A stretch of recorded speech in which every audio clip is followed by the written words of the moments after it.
On my birthday, my brother gave a toast to the guy who never got his life together, so I gave them all a reason to never speak to me again. I never liked birthdays, not since I turned 18 and realized they were more about obligation than celebration. This one wasn't different, and I knew it before I even walked through the door.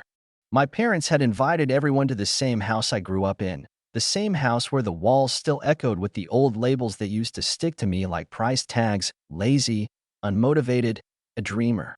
I drove the 40 minutes from my apartment in silence, parked across the street like I always did, and stared at the house for a few minutes before finally walking up. Inside, everything looked like it always had, just older and slightly more faded. The same beige walls, the same family portraits, and the same unspoken pecking order that had never changed. Brandon was already holding court in the kitchen, flashing his corporate smile and bragging about his promotion again like it was his job to remind everyone who the successful son was. I nodded when he glanced over and muttered a low, "Hey," which he returned with a smirk and a one-armed hug that was more for show than anything sincere. His wife Tara was next to him, nursing a glass of wine and pretending not to be bored. Mom was buzzing around with a cake, putting candles in carefully, humming some tune she'd probably been humming since we were kids. 33. Nate, she said without really looking at me. We didn't think you'd make it tonight. I didn't answer. She didn't care for explanations, just results. My dad, Walter, was posted in the living room with a football game on, acting like this whole thing was an inconvenience he was generously tolerating for my sake. I went to the back patio where Logan, my one consistent friend since middle school, was nursing a beer and scrolling his phone. "You surviving?" he asked, raising an eyebrow. "Define surviving," I muttered, sitting down next to him. "This feels more like a performance review than a party." He chuckled but didn't argue. Logan had been around long enough to know exactly what kind of family dynamics were at play here. He'd been there when Brandon humiliated me at prom, when my parents refused to come to my college graduation because Brandon's wife was sick, when they asked me to loan Brandon money and told everyone later that Brandon had helped me out. Dinner was at 6. Mom had cooked everything from scratch, and the table was set like it was Thanksgiving. I sat between Tara and Jenna, my cousin from Mom's side, who'd flown in last minute from Denver. She looked exhausted but smiled at me and whispered, "Brace yourself." I gave her a puzzled look, but then Brandon stood up and tapped his glass with a spoon. Everyone went quiet. He cleared his throat like he was about to deliver something profound. So he began, "I just want to say how proud we are of Nate. He's 33 today, and, well, not everyone finds their path right away. Some of us take a little longer. So here's to the guy who never quite got his life together. But hey, he's still trying." A wave of laughter swept the table, light and awkward, like they didn't know whether to be amused or uncomfortable. Tara's face froze, and Logan didn't laugh at all. I sat there, still, staring at the candle flames, suddenly deaf to everything else. The thing about being humiliated like that isn't the words themselves, it's the years behind them, the silent consent from everyone who watched you be made into the family's cautionary tale. It wasn't even a new narrative. I'd heard it since I was a teenager, since the first time I said I wanted to write code for a living instead of going into banking like Brandon. I worked freelance, remote contracts mostly, and made enough to live quietly, pay my bills, and put some away. But because I didn't wear a suit or have a mortgage, I was invisible in their world. I pushed back my chair as the cake came out, smiled just enough to make it look like I was fine, and excused myself. I told them I had an early morning call with a client in Germany, which was true, but even if it weren't, I would have left anyway. As I walked to my car, Jenna followed and caught up to me. "That was brutal," she said softly. I nodded but said nothing. "He shouldn't have done that. You didn't deserve it." Still, I said nothing. Words didn't mean much when they were always temporary. I got in, closed the door, and drove off without saying goodbye. Back in my apartment, I sat in the dark for a long time, letting the silence stretch. Then I opened my laptop, clicked into an old folder labeled Receipts, and started scrolling through 6 years of evidence.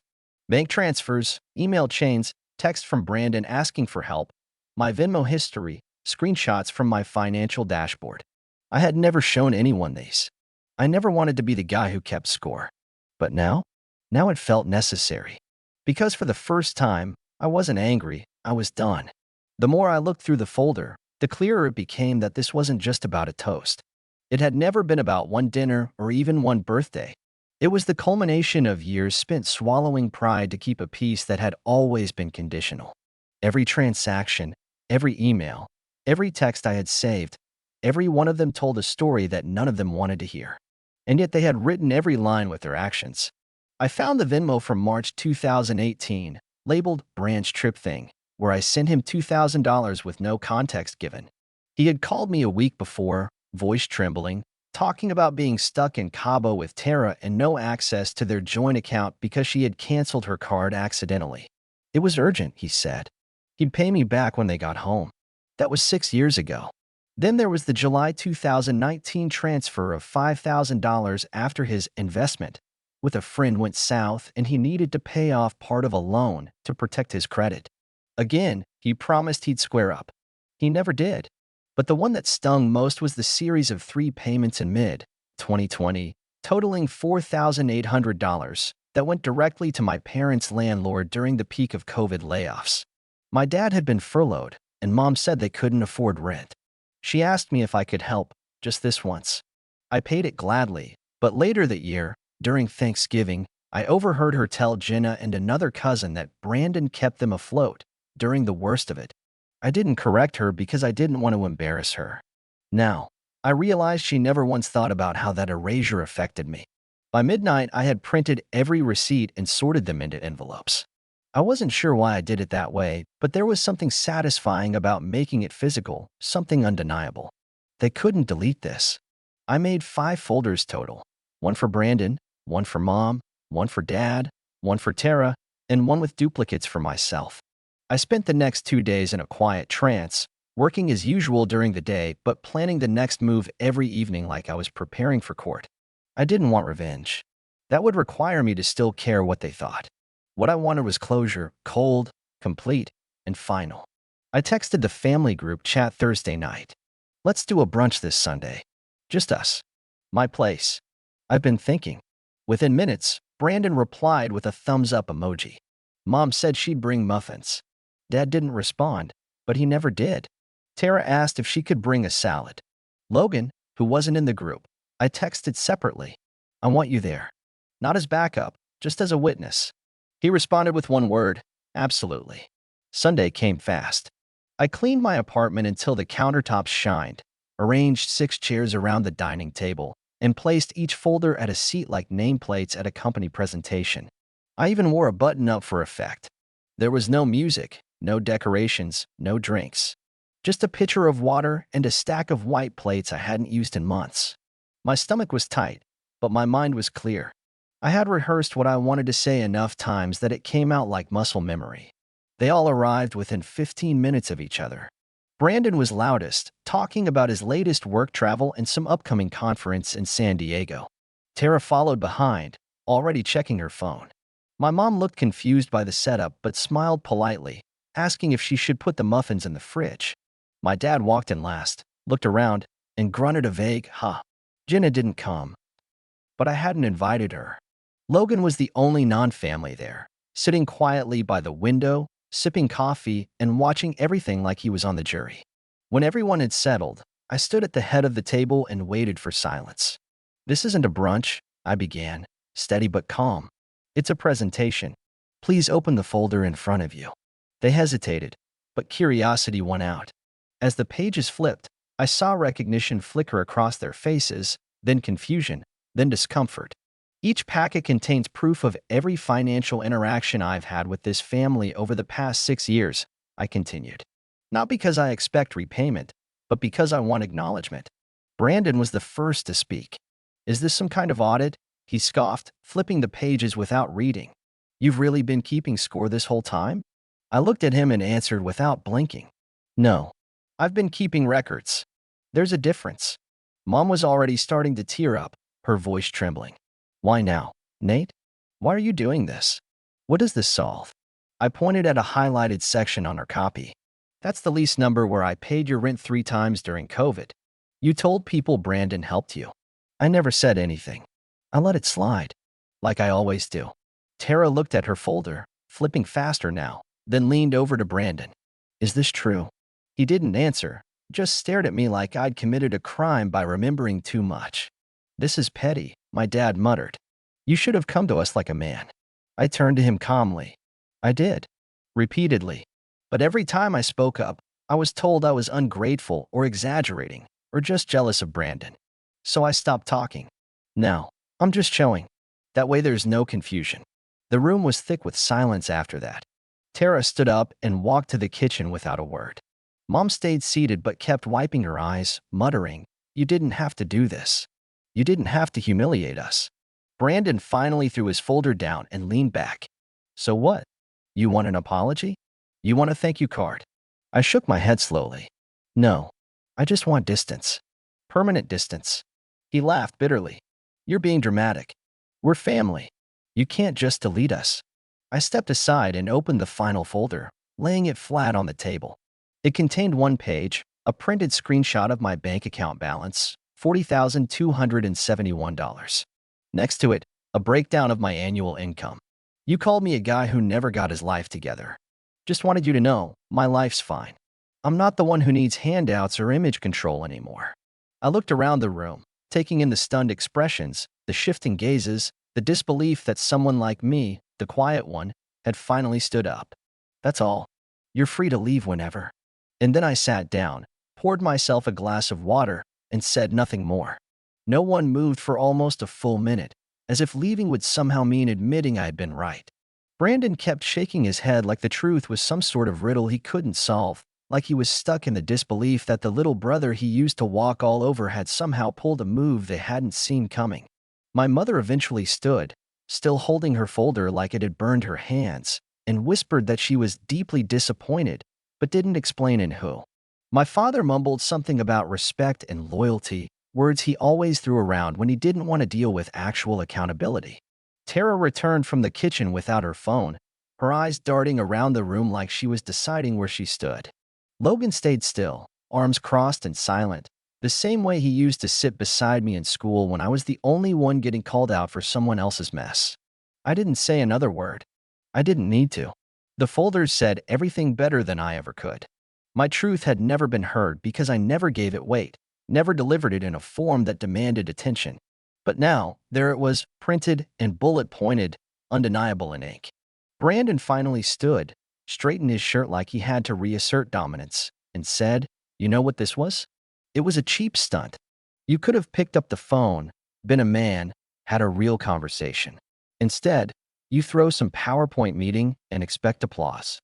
His voice was loud now, rising with every sentence, but I stayed seated. "You don't have conversations, Brandon. You give speeches. You always have. This was the only way you'd hear me, when you couldn't talk over it." His eyes flared for a moment, then narrowed as he turned to Tara. "We're done here." But Tara didn't move. Instead, she took her folder and sat back down. For a long time, she said nothing, just flipped slowly through each page like she was trying to see through the ink into the past. Finally, she looked up and asked me something I never expected to hear from her. "Did you really cover their rent?" "All 3 months." I nodded once. "Every cent. Even the late fees." She didn't respond to me, just looked at Brandon. "You told me you were helping them. That you were supporting your parents while your brother just floated around like a parasite. You made me believe that." Brandon tried to brush it off. "Come on, it was a family emergency. Everyone pitched in." She closed the folder, slid it toward the center of the table, and said, "I didn't. You told me not to. You said Nate had nothing to give." The weight of her words landed harder than anything I had said all day. Brandon looked like he'd been slapped, but he didn't argue. He didn't apologize. He just muttered something under his breath and walked out. My mother went after him, clutching her purse like it was the only thing that still made sense. My father stayed behind just long enough to say, "You've made your point," before following them both out the door. Only Tara and Logan remained. Tara looked exhausted, like the mask she wore for years had finally cracked, and she didn't know who she was without it. "I don't even know what's real anymore," she said softly. "Brandon's been lying to me about more than just money, hasn't he?" I didn't answer. It wasn't my marriage, not my life to dissect. But I think she already knew the answer, and she just needed the silence to say it back to herself. After a long moment, she stood and said, "Thank you for being honest, even if it hurt. Then she left, closing the door gently behind her. Logan was the last to speak. He leaned forward, elbows on the table, eyes locked on mine like he'd been waiting years for this moment. You did it. I honestly didn't think you would, but you did. I nodded, feeling both numb and alive at the same time. I didn't know I had it in me, I admitted. You've always had it. You just thought it wasn't worth using because no one would listen. That hit harder than I expected. I hadn't realized how much of my silence had been self-imposed. Somewhere along the way, I'd accepted their version of me, worn it like a skin I forgot I could shed. That night, after Logan left, I opened my phone and deleted the family group chat. Then I blocked Brandon's number. I didn't bother with a message or explanation. He knew. They all did now. I wasn't interested in some half-baked apology that came from guilt rather than understanding. I didn't need more promises or empty talk about starting fresh. What I needed was clean air, the kind that came when you finally stepped out of a house that had been slowly poisoning you for years. 2 days passed. I expected silence, and I mostly got it. No calls, no messages, no social media drama. Just the quiet aftermath of a storm that had left no debris, only distance. Then, on the third night, I got an email. It was from Tara. No subject line, just her name. I almost deleted it, but something stopped me. Inside was a single paragraph, short and sharp. For what it's worth, you were right. Brandon's been lying about a lot. I found things I can't unsee. I don't know what happens next, but thank you for shaking me awake. I didn't reply. I didn't need to. Her message wasn't about me. It was about truth. Sometimes telling it sets other people free, even if it traps you in their resentment. That was fine. I didn't expect to be liked anymore. I didn't even want it. I had lived most of my life performing for an audience that only clapped for my failures. Now the stage was empty, and I was finally walking off of it. The next day, I did something small but symbolic. I took down the last family photo I had hanging in my apartment, one from Christmas in 2015, where everyone smiled except me. I hadn't noticed that detail until now. I looked tired, like someone who was trying too hard to belong in a place he had already outgrown. I tossed it in the trash, replaced it with a framed print of a quiet landscape I'd taken on a solo trip through Oregon 2 years earlier. It was just mountains and sky, but it made me feel grounded. That weekend, Logan came by with beer and Thai food, and we sat on the floor watching an old sci-fi movie like we used to back in college. He didn't bring up the brunch. Neither did I. We didn't need to. Instead, we talked about things that made us laugh, future plans, whether or not artificial intelligence would end the world, and who had aged the worst from our high school yearbook. For the first time in years, I felt like myself, unburdened, real, and rooted. There was still grief, of course, but it wasn't the kind that left me stuck. It was the grief of letting go of a story I'd been trying to rewrite for years without realizing it was never mine to fix in the first place. There was something strange about waking up and not feeling obligated to explain myself anymore. The days after the brunch felt unnaturally quiet, but not in a bad way. More like when construction finally stops outside your window after weeks of drilling. I got up early, brewed stronger coffee than usual, and actually sat to drink it instead of rushing to my desk. My apartment felt different too, as if it had been waiting for me to notice it wasn't just a place I existed in, but a place I could finally live in without feeling watched or judged from afar. I started decluttering old boxes and used tech, gifts from birthdays past that still had their tags attached. The process felt therapeutic in a way I hadn't expected. I found a Christmas card from my mom, dated 3 years ago, signed only Love, Mom, with a $20 bill inside and a sticky note saying, "Use this toward a haircut." That was the year she told me I looked unhygienic in front of extended family. I laughed for real when I saw the note, but then I shredded the card, watching the blades tear through years of subtle shame like it meant something bigger than paper. Every evening, I would go for long walks without checking my phone. I ignored every call from numbers I didn't recognize, guessing they were either spam or extended family trying to mediate. I didn't want a mediator. I wasn't negotiating terms. I was out, entirely, permanently, and without a dramatic monologue to accompany it. I didn't even tell Jenna what had happened, though she texted a few times asking how I was doing and saying, "Heard there was a storm at Sunday brunch." Eventually, I responded, but kept it short. "I'm fine." Finally catching up to my own life. She didn't pry. She just said she was proud of me, which meant more than she probably realized. She had always been a bridge in the family, close enough to see both sides, but distant enough to stay out of the crossfire. I didn't blame her for not stepping in sooner. People only step in when they're convinced it will matter, and I had never given anyone a reason to believe I'd let myself be defended. 1 week later, on a Wednesday morning, I got a call from my manager, Helena, a woman I'd worked with remotely for the past 4 years. She rarely called unless it was important. I answered and she said, "This is not about work, but you've been on fire lately. Your last two client packages were some of the cleanest builds I've seen. I'm recommending you for the project lead opening in Seattle." I had to sit down after that. Seattle wasn't even on my radar, but suddenly it sounded like exactly the fresh start I hadn't known I was craving. She said I didn't have to decide right away, that we could do a hybrid trial for a few months. I told her I'd think about it. That night, I pulled up listings for short-term rentals in Seattle and spent an hour imagining a life with new streets, new coffee shops, and a skyline I hadn't grown tired of resenting. The more I thought about it, the more it felt like the next logical step. Not because I was running away, but because I had finally stopped waiting for permission to move forward. Before I made a decision, I called Logan. We met up the next day at our usual bar, a small place with sticky booths and trivia nights we never competed in. I laid it all out, from the job offer to the idea of moving away. "So you'd really do it?" he asked after I finished. "Just leave." I sipped my beer slowly before answering. I wouldn't be leaving anything behind. I already let it go. I'd just be moving on. He nodded, then raised his glass. "Then I'll fly out and visit. But you have to take me to the original Starbucks, or I'll riot." I laughed, genuinely this time, and felt something loosen in my chest that I didn't even realize had been clenched. By Friday, I gave Helena my answer. I'd take the lead role and start the hybrid shift by the end of the month. It all moved quickly from there.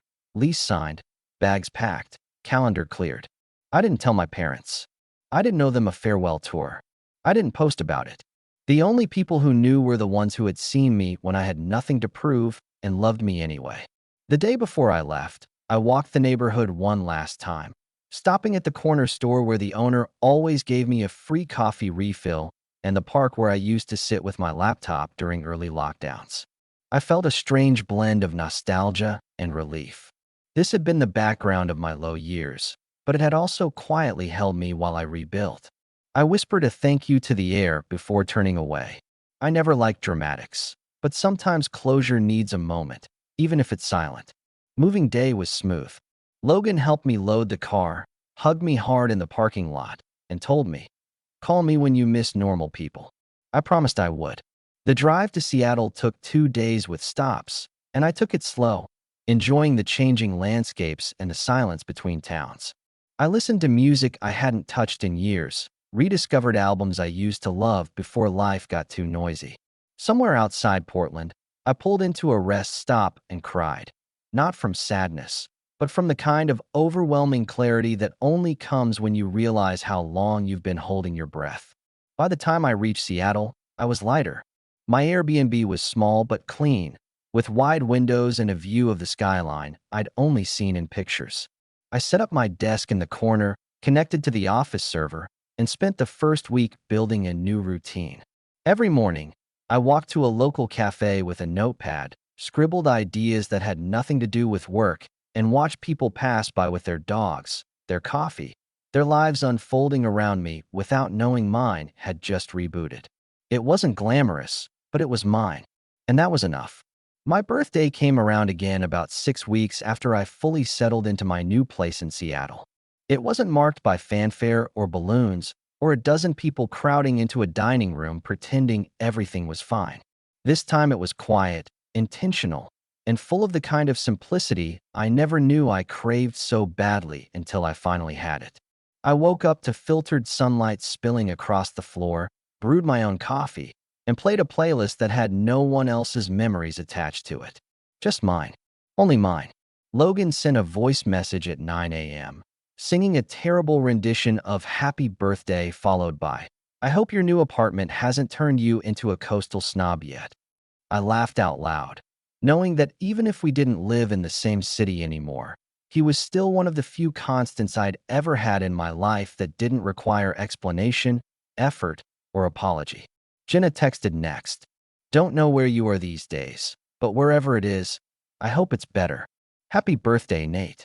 I spent the rest of the morning reading on my balcony, watching the ferries cut across the water, feeling strangely untethered in the best possible way. There was no guilt lingering in the back of my mind, no fear that my phone would buzz with some family emergency that only became mine when they needed something. No pressure to perform. No obligation to show up and be the lesser version of myself they had all agreed to remember. I was alone, but not lonely. There's a difference, and for the first time, I understood it deeply. That afternoon, I met two new coworkers for lunch, something casual we'd loosely planned after a few Zoom calls and Slack exchanges. It was nothing special, sandwiches at a corner shop near the office, but it felt good to talk to people who only knew me as I am now, not who I used to be. We laughed about client horror stories, shared playlists, and made tentative plans to catch a concert next month. I didn't try to impress them. I didn't need to. I had nothing to prove anymore, especially not to strangers. When I got home, there was a single piece of mail on my doorstep. No return address, just my name handwritten across the front. I opened it cautiously, already bracing for what I suspected it might be. Inside was a plain white card with one line scrawled in my father's narrow, slanted handwriting. You went too far. No greeting. No signature. No attempt to explain or bridge the distance. Just that one sentence, packed with all the weight of the expectations I had refused to carry anymore. I read it once, then twice, then slowly tore it in half and dropped it in the trash. Not because it hurt, but because it didn't. If that was all he had to say after a year of silence and self-reflection, then I knew I had made the right decision. He still didn't get it. None of them did. And maybe they never would. But I finally did. I understood that healing doesn't always come with closure or reconciliation. Sometimes it just comes when you stop answering to the voice that's been lying to you the longest.